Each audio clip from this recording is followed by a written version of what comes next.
জাতীয় নির্বাচনের মধ্য দিয়ে গঠিত হয় কেন্দ্রীয় সরকার, আর কেন্দ্রীয় সরকারের অধীনে থাকে স্থানীয় সরকার। তবু নাগরিকদের নানা সুবিধা প্রদানে স্থানীয় সরকারের ভূমিকা গুরুত্বপূর্ণ। আওয়ামী লীগবিহীন রাজনীতির মাঠ নির্বাচনী আলোচনায় সরগরম।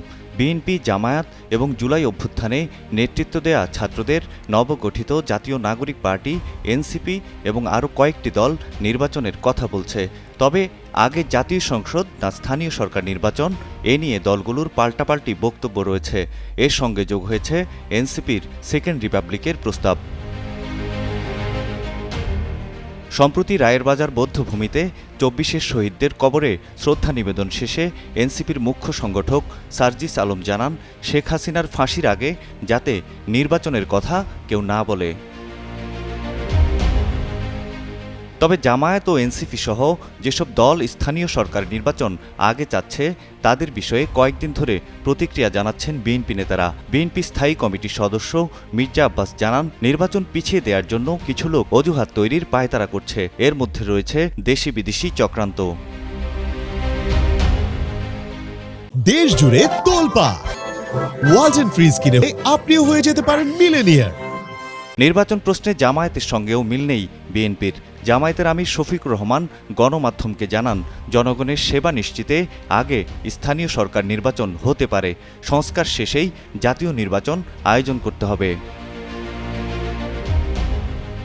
এনসিপির আহ্বায়ক নাহিদ ইসলাম বিবিসি বাংলাকে দেয়া এক সাক্ষাৎকারে জানান, গণপরিষদ নির্বাচন জরুরি, তবে নতুন সংবিধান প্রণয়নের পর তারাই সংসদে থেকে সরকার পরিচালনা করবে।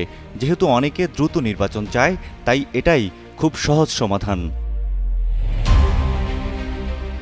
নাহিদ জানান, পুরনো সংবিধান ও পুরনো শাসন কাঠামো রেখে একটি নতুন বাংলাদেশ বিনির্মাণ সম্ভব নয়। শুধু সরকার পরিবর্তন করেই জনগণের কল্যাণ ও প্রকৃত গণতন্ত্র বাস্তবায়ন সম্ভব নয়। সেকেন্ড রিপাবলিকের জন্য নতুন সংবিধান ও গণপরিষদ নির্বাচনের লক্ষ্যে কাজ করছে নতুন দল। এ নিয়ে বিএনপি নেতারা বলছেন, প্রতিটি দলের নিজস্ব এজেন্ডা রয়েছে। নির্বাচিত হতে পারলে যার যেভাবে ইচ্ছা রাষ্ট্র চালাতে পারবে। তাই ন্যূনতম সংস্কার করে চলতি বছরেই হোক জাতীয় নির্বাচন। সেকেন্ড রিপাবলিক ইস্যুতে জামায়াতও অনেকটা নির্লিপ্ত। এদিকে নির্বাচন কমিশন আগামী ডিসেম্বরে জাতীয় নির্বাচন অনুষ্ঠানের প্রস্তুতি নিচ্ছে বলে জানান প্রধান নির্বাচন কমিশনার এএমএম নাসির উদ্দিন। তবে চলমান সংকট দূরীকরণে দলগুলোর ঐক্য দরকার। সৈয়দ মাহমুদ, কালের কণ্ঠ।